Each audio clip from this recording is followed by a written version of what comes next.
गुरुर्विष्णु गुरुर्देव महेश्वरा गुरुर साक्षात परब्रह्म तस्मै श्री गुरुवे नमः। आज भक्ति का और शक्ति का दोनों का संगम है। मेरे भक्ति और शक्ति दोनों अगर आपस में मिल जाए तो सच्चे अर्थ में सनातन धर्म का रक्षण हो सकता है। शक्ति यानी क्या है और भक्ति यानी क्या है? भक्ति को हमेशा कसौटी देना पड़ती है। परीक्षा हमेशा भक्ति की ही होती है।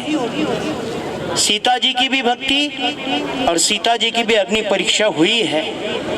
जब माँ सीता जी लंका में पहुंची तो हमारे बापूजी भी जिस समय रावणों का राज था उस समय वो भी अपनी भक्ति की परीक्षा ही दे रहे थे।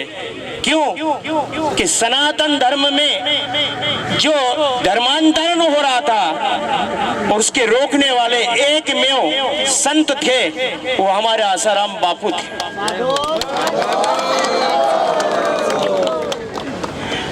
क्योंकि उस समय रावणों का राज था, उस समय भक्ति अपनी परीक्षा दे रही थी और साधकों की शक्ति भक्ति के साथ में थी और भक्ति और शक्ति ने मिलाप करवाया।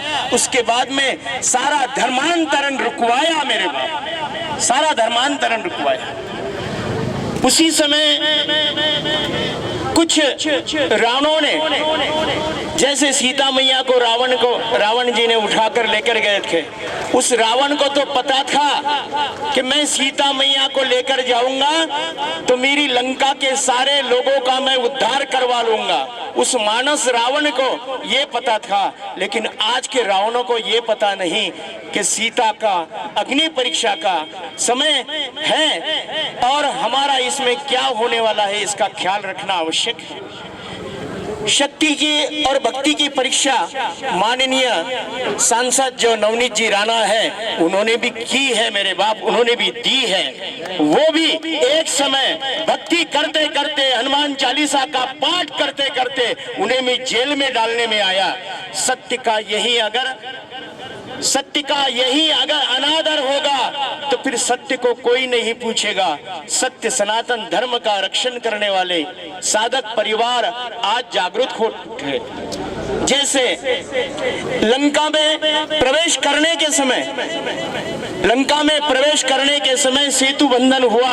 आज आसाराम बापूजी को भी जेल में से रिहा करने के लिए साधकों का सेना तैयार हो गई और सेतु बंधन भी बन गया।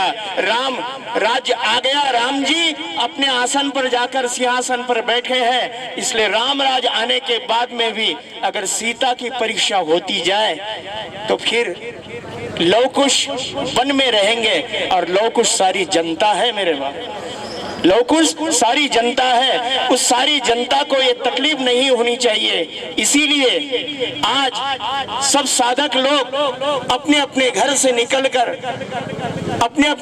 निकलकर एक संत की रिहाई के लिए सारी पुकार कर रही है।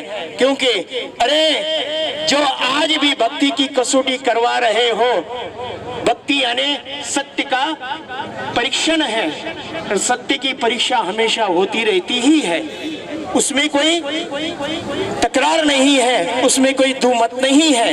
लेकिन एक बात जरूर है, भक्ति की इसी तरह से परीक्षा होती रहेगी। लेकिन कल के युवान, कल के जवान आज भक्ति पर विश्वास जो करने लगे हैं वो कल विश्वास नहीं रखेंगे। इसीलिए हमारे बापू ने एक एक काम ऐसे करके रख दिया। बाल संस्कार, बच्चों को स्कूल में भी बाल संस्कार दिए गए और वैलेंटाइन डे के दिन आज मातृ पितृ पूजन करवाने वाले एकमेव संत जो है तो वो आसाराम बापू है। पूरे विश्व में, पूरे भारत में ही नहीं, पूरे विश्व में मातृ पितृ का पूजन वैलेंटाइन डे के दिन करवाया गया। सत्य ने हमेशा कसौटी दी है। वीर दामोदर सावरकर, वीर भगत सिंह फांसी पर चढ़ गए, लेकिन सत्य के लिए चढ़ गए मेरे बाप। इसलिए सत्य के लिए बापू भी आज जेल में गए। एक धोबी के कहने के हिसाब से सीता को और फिर से वन में जाना पड़ा। वैसे ही आज मुझे ऐसा लगता है कि बापू को भी इसी तरह से एक धोबी ने ही ऐसा इल्जाम लगाकर जेल में रखा है। तो आज हमारे इस देश में जो राज्य राम जी का हुआ, राम अपने जगह पर स्थापित हो चुके हैं, तो धर्म का राज्य आ चुका है। और धर्म का राज्य आने के बाद में मैं तो कहता हूं कि भक्ति की परीक्षा नहीं होनी चाहिए, भक्ति का तो जय जयकार होना चाहिए। वैसे हमारे बापू का भी जय जयकार होना चाहिए।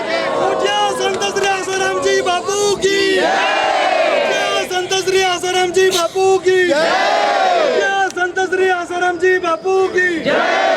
ऐसे ही नहीं, अनेक संतों ने अपने अपने मत दिए। शंकराचार्य जी ने भी कहा, गोविंद गुरु जी ने भी, गिरी महाराज ने भी अपने अपने वक्त में कहा है कि आसाराम जी को अब बहुत हो गई परीक्षा, बहुत हो गई परीक्षा।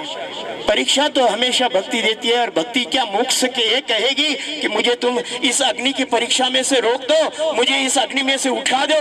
वैसे ही बापू क्या कहेंगे कि मुझे जेल में से निकालो। ये तो साधकों का काम है।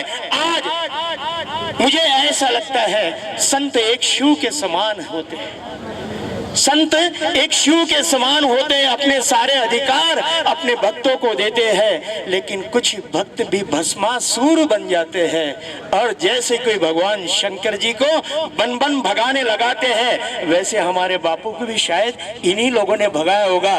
तो मैं तो कहता हूं कि हे भोलेनाथ, हे भोलेनाथ, अपना तीसरा नेत्र खोलकर इस भस्मासुर को भस्म कर डालो, ताकि हमारे सत्य का हमेशा जय जयकार हो और सनातन धर्म का जय जयकार हो।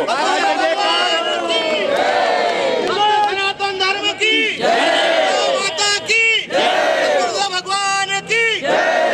और माननीय सांसद नवनीत जी राणा, इनको हाथ जोड़कर विनती है कि संतों पर जो अत्याचार हो रहे हैं, तो उनके लिए भी वो सांसद में पुकार उठाए।